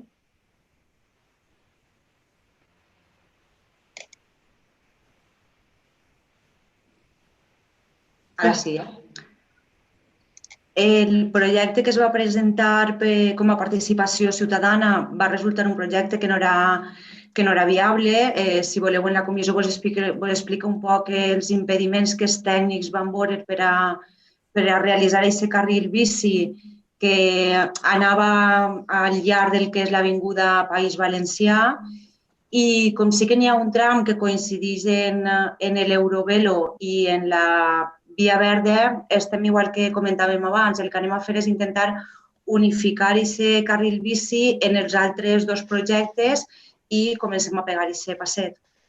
Com en participació ciutadana estava el projecte de la Via Verda i també el del carril bici, per això t'ho havia preguntat. I ara... Sí, dime. No, que l'únic que tinc constància és en el del carril bici, que sí que vaig estar en la valoració dels tècnics. I ara jo també voldria comentar-vos lo de la gasolinera perquè ha sigut el tema estrella de la setmana. No sé, crec que està penjat el que és el projecte, està penjat esta setmana en la web de l'Ajuntament i llegint-lo perquè té un munt de fulles, però llegint-lo l'article es basa molt en els articles, en el 6 del 2000, de 23 de juny, i jo, per lo que he llegit, posa molt lo de centres comercials, lo de parcs comercials, lo de establecimientos de inspección técnica de vehículos, o sigui que sí que es podria posar una gasolinera en el cas de que fora un comerç, o sigui, un centre comercial com és el cas de Carrefour. Entonces, el que diu l'empresa també és que la té que posar ahí perquè no té un altre lloc on posar-la i que el pla general que tenim a Cocentaina li dona permís per a poder posar-la. Això no és el que ens havies comentat. Jo crec que en la propera comissió que tinguem, jo crec que això hauria de ser un punt del dia, perquè és de veres que el projecte està des d'abril del 2019, se'ns informa en setembre del 2019 i des d'entonces ja no ens sabut res més del projecte fins que els veïns no han rebut una carta i entonces per les xarxes socials, per el Facebook, és per on més, que és el que estava comentant abans Juanjo, és on més s'ha enterat del que realment està passant.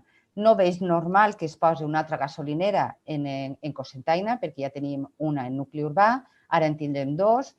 També es va parlar molt del Toput, pot ser? Sí, a veure si me'n recordo com es diu lo del pla general, no, l'altre, lo de Generalitat, que ara no m'és la paraula. Lo que m'has comentat. Lo TUP, exacte. Ahir, per lo que jo m'he informat, de lo que parla és que es poden posar gasolineres en el que són centres comercials i sòl industrial. Entonces, de tota la informació que jo tinc, també en Sant Vicent tenien el mateix problema i es va crear una normativa per anar a pleno per a que no es poguera fer cap gasolinera a menys de 50 metres de vivenda. Tenim que comptar que ahí tenim 3 coles. Tenim el convent, tenim la guarderia i ara, a part de la FEPA, tindrem a l'alumnat del Bosco. Tenim un parc al costat, el Chocolatero, Paquito el Chocolatero, tenim un parc al costat on van a jugar molts xiquets.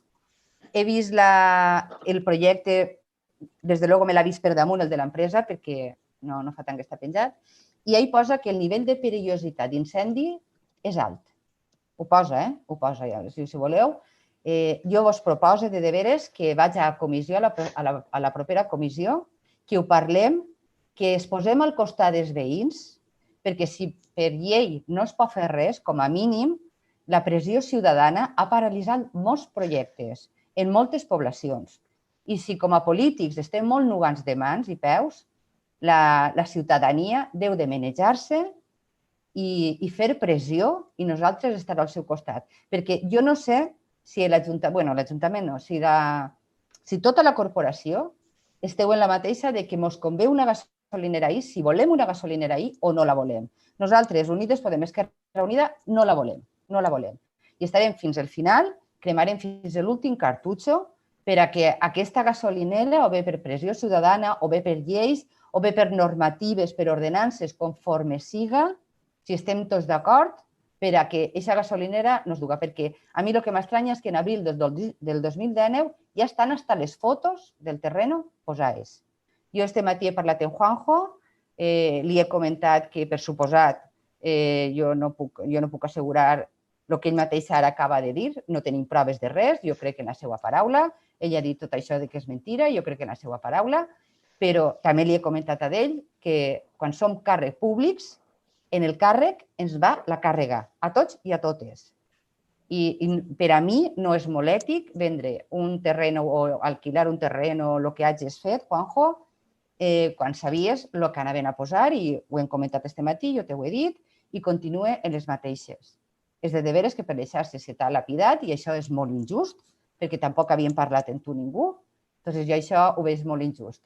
Però que ens posen una altra gasolinera en Cocentaina, en nucli urbà, i el que he dit abans, al costat de tant de cole i en el parc de Paquito el Chocolatero, és molt greu. Per almenys nosaltres sí que ho considerem molt greu. I és el que vos estava comentant. Pressió ciutadana, en mi s'han posat en contacte el veïnat que està afectat, i jo també ho he comentat a ells, que la pressió ciutadana és el que millor pot anar per a frenar un projecte d'aquestes característiques. Perquè l'empresa tampoc li convé tenir un poble en contra. I s'han paralitzat molts projectes en altres poblacions per la pressió ciutadana, per el que estic comentant. Les empreses no són tontes. I tindre a un poble en contra no es convé ni miqueta, perquè després de no anar allí ningú a repostar, s'ha acabat el problema. Doncs anem a veure si fem les coses ben fetes i simplement és això. Estem la corporació, volem una gasolinera, una altra gasolinera ahí, en l'Avinguda del País Valencià, o en les que tenim ja tenim prou? És que és la pregunta del milió. Per a poder anar tots junts i juntes a poder parar aquest projecte de la manera que puguem. per lleis o en pressió ciutadana?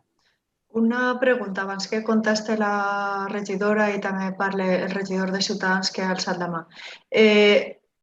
Quan parles de la pressió ciutadana, quins projectes ha parat legalment la pressió ciutadana? Perquè així es trobem en una situació en la que la legalitat empara que es posa este negoci i que a l'únic que es podria enfrontar este Ajuntament és a una denúncia per dir que no s'obriga aquesta gasolinera.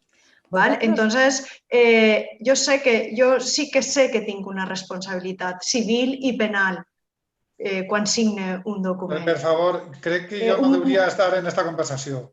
Estàs. No, perquè... Juanjo, un moment, per favor, deixa'm que... Perquè necessite que em clarifiqui això, perquè si és així, podem estudiar casos d'altres municipis i copiar-los i exportar el model a Cocentaina.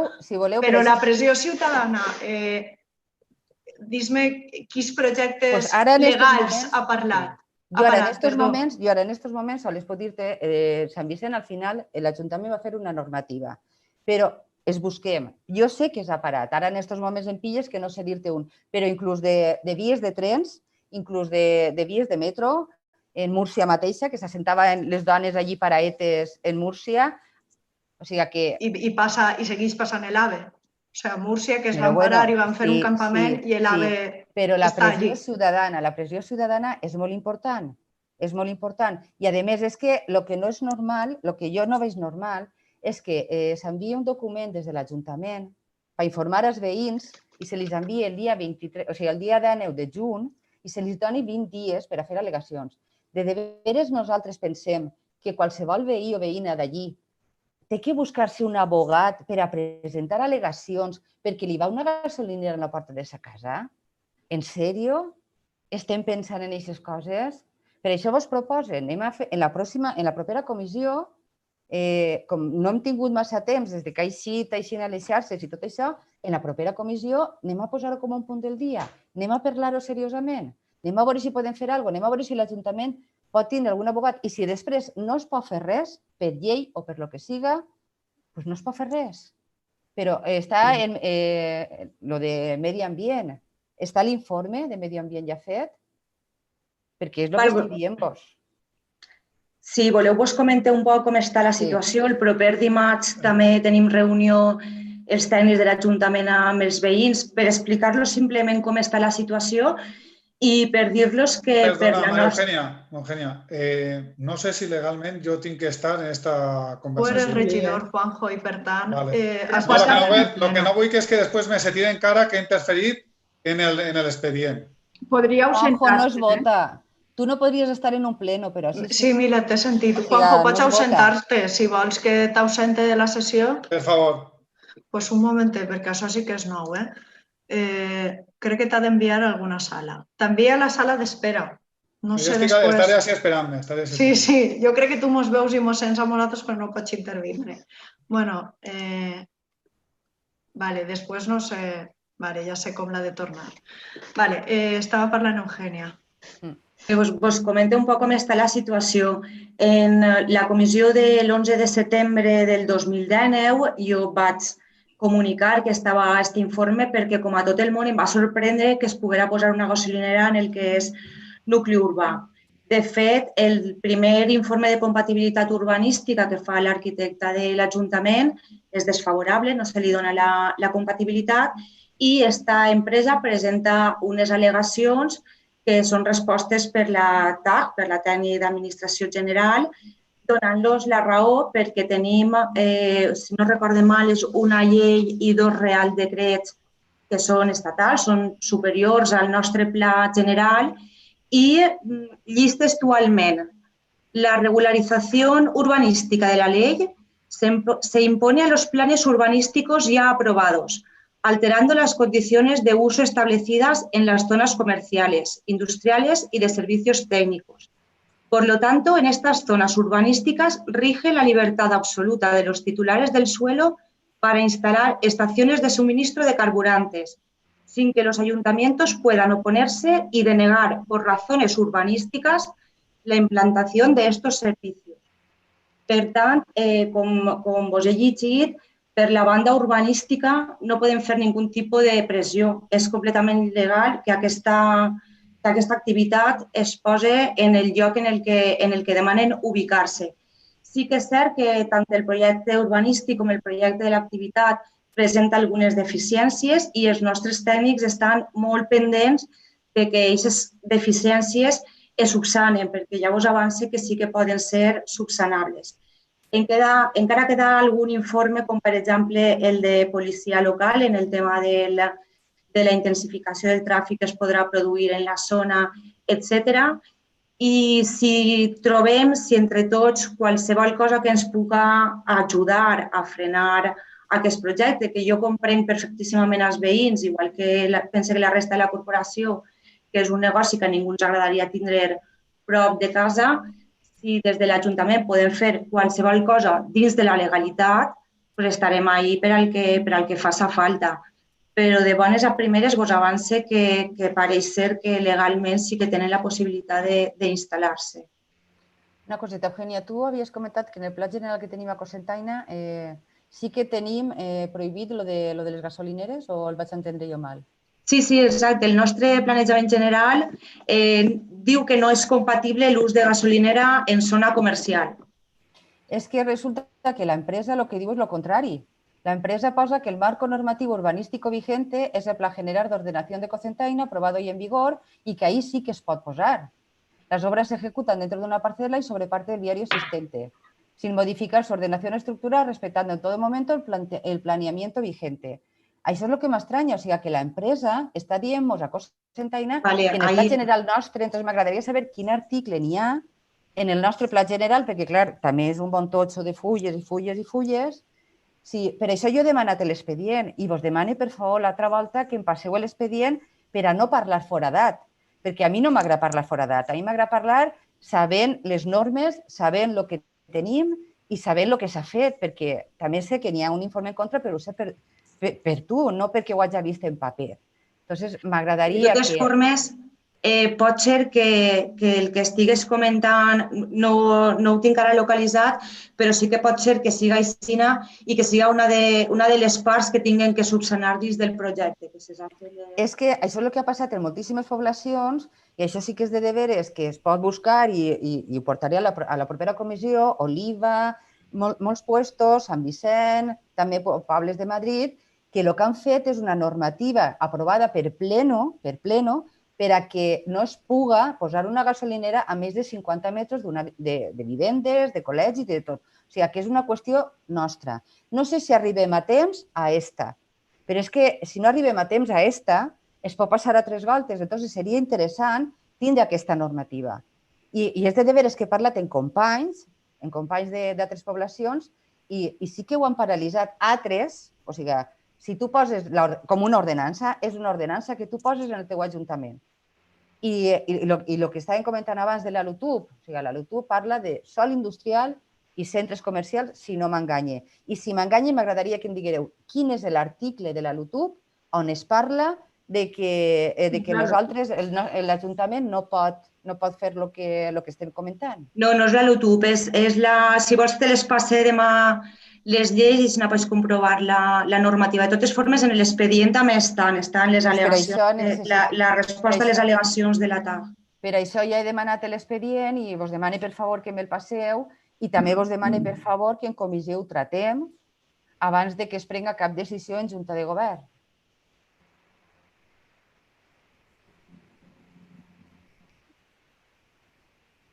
Esteu ahí? Sí. Hola. Parle jo, no? Sí. Bueno, el que ha passat en altres pobles. Jo he estat mirant que s'ha compartit per notícies el cas d'Onil, Tavernes i Sant Vicent. I he anat a informar-me el que ha passat en Onil, el que ha passat en Tavernes i el que ha passat en Sant Vicent. En Onil no m'he pogut fer, però en Tavernes sí que han paralitzat la corporació municipal la construcció d'una gasolinera. L'han paralitzat, el propietari ha denunciat i tota la corporació municipal assumeix que va perdre un lluït en unes costes que van costar el que literalment m'han dit un ull de la cara. Les normes tenen rangos i per sort o per desgràcia a voltes ens beneficia i a voltes ens perjudica. Una corporació municipal no pot aprovar normes que contradiguen les normes que ens vinculen des d'una comunitat autònoma, tampoc des de l'estat central. Les normes tenen els seus parlaments, que són la representació de la voluntat popular més perfecta, perquè és quan es convoquen les urnes. I és ahí on s'aproven aquestes normes que nosaltres, per llei, evidentment, hem d'obligar. Si nosaltres dictem una resolució o arribem a un acord vinculant, no com en molts ajuntaments s'han fet que tenen més valor de declaració institucional, perquè en Sant Vicenç s'ha fet això de prohibir les gasolineres a menys de 50 metres, però és que en l'últim any s'han construït 2 low cost en ple casc urbà i van a construir probablement una tercera. Entonces, la situació en la que ens trobem és jurídicament clara i en realitat la normativa impedeix que nosaltres tinguem mà en aquest assumpte, perquè la normativa és la que és. Si nosaltres contraïrem la normativa, el que estaríem és prevaricant. I la prevaricació administrativa pot tindre també una vessant penal. I cada un de nosaltres té una responsabilitat quan donem també expectatives als veïns que poden ser falses expectatives. Jo també vull saber, en el cas de que les accions, l'acció de la ciutadania pugui arribar a paralitzar un projecte així, quins són els antecedents i si es poden estudiar, perquè ja vos adelante que entenc perfectament el malestar dels veïns, però també vull reivindicar que els regidors no són omnipotents, que nosaltres vivim baix un estat de dret que ens vincula a tots, que vincula a l'alcaldessa, que vincula als cogestors, que vincula a un regidor, tinga o no tinga delegació, tots tenim que complir les mateixes normes. No es pot posar a uns en una tessitura que a altres no s'exposen. I per això jo volia dir que en Tavernes ha ocorrit això, en Sant Vicent, tot i haver aprovat el tema de no poder posar una gasolinera a més de 50 metres d'una casa, se n'han construït 2 i van a fer probablement una tercera. Ho tindré que averiguar perquè no és el que m'han dit a mi, Rai, però bueno, no passa res. Ho averiguarem en comissió de totes maneres perquè segurament tenim que aprofundir més en aquest tema. Ha sigut algun poc ràpid, no? Però per això, de totes maneres, si es fa una acció, que es faça bé.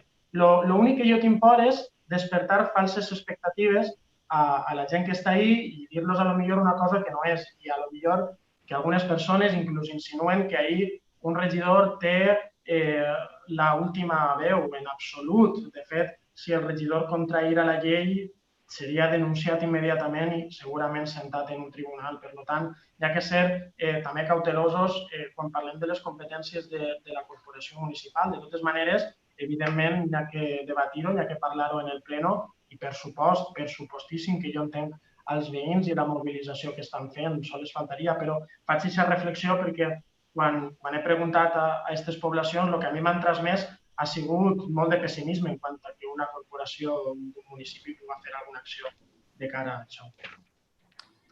Bueno, jo no, en cap cas volia violar la llei, ni moltíssim menys, ni saltar-me-la, ni res de res.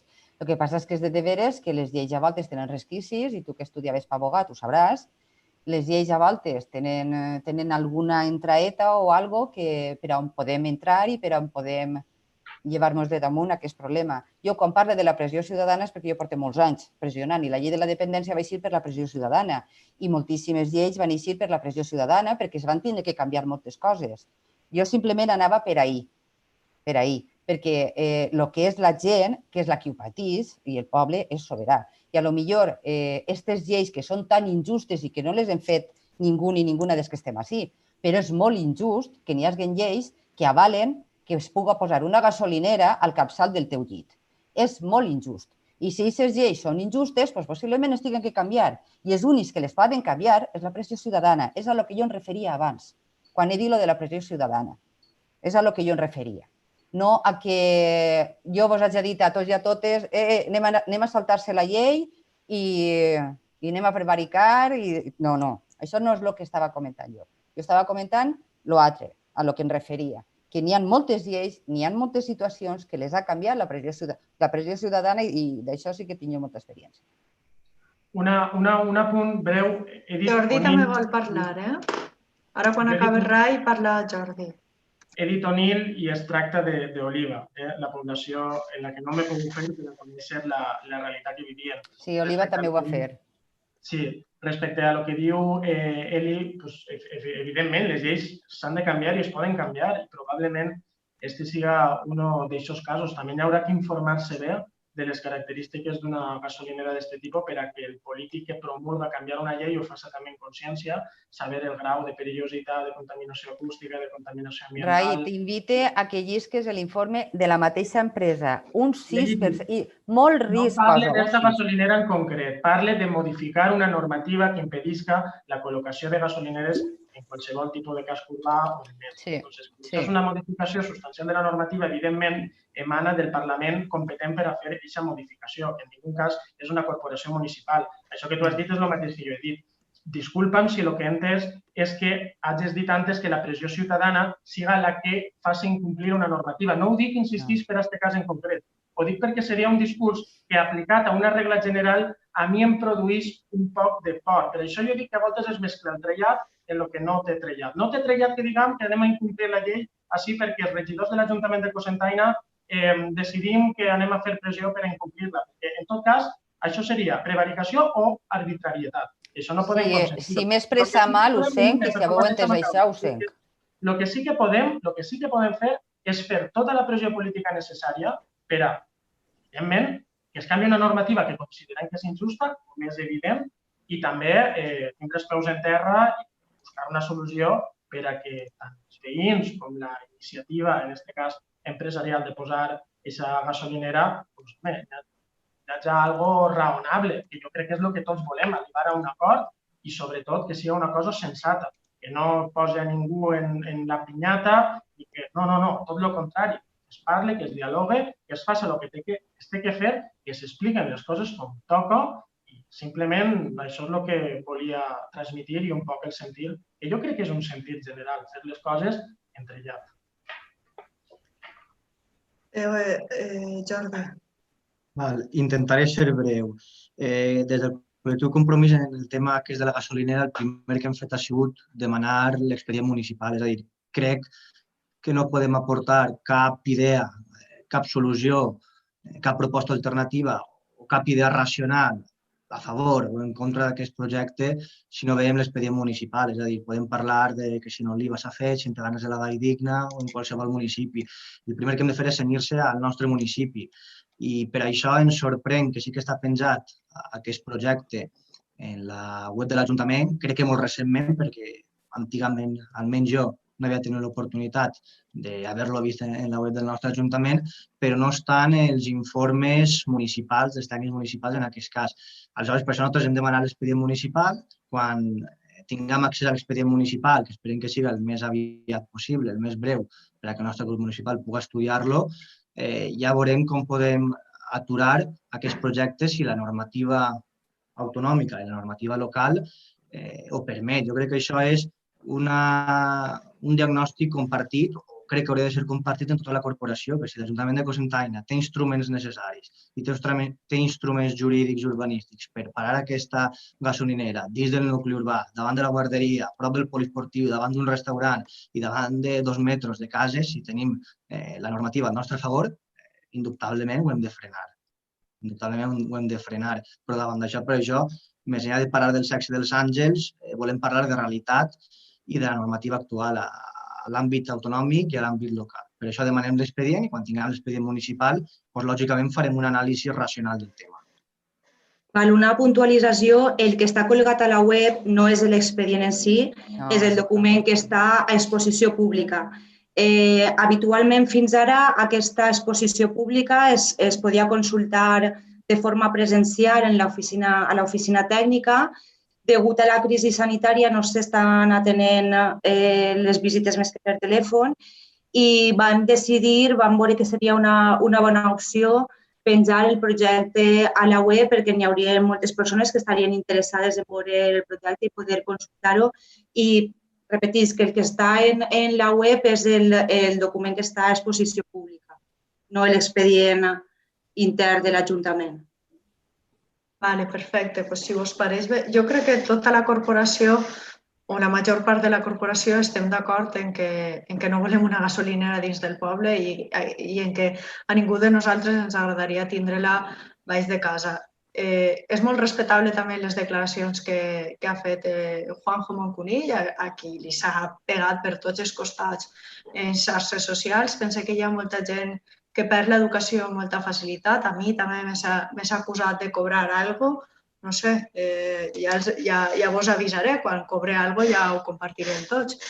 Esta gent també s'enfronta a que la puguem denunciar perquè està difamant-nos i igual que altres persones tenen dret a l'honor, nosaltres també som polítics però també tenim dret a no ser difamats, a que no es mentisca sobre nosaltres i també tenim dret a l'honor. Per tant, és molt productiu el debat, és molt lícit, però per favor jo demano a la gent que abans d'opinar que s'informe i sobretot que opine des de l'educació. No fa falta faltar al respecte a ningú per a dir la nostra opinió.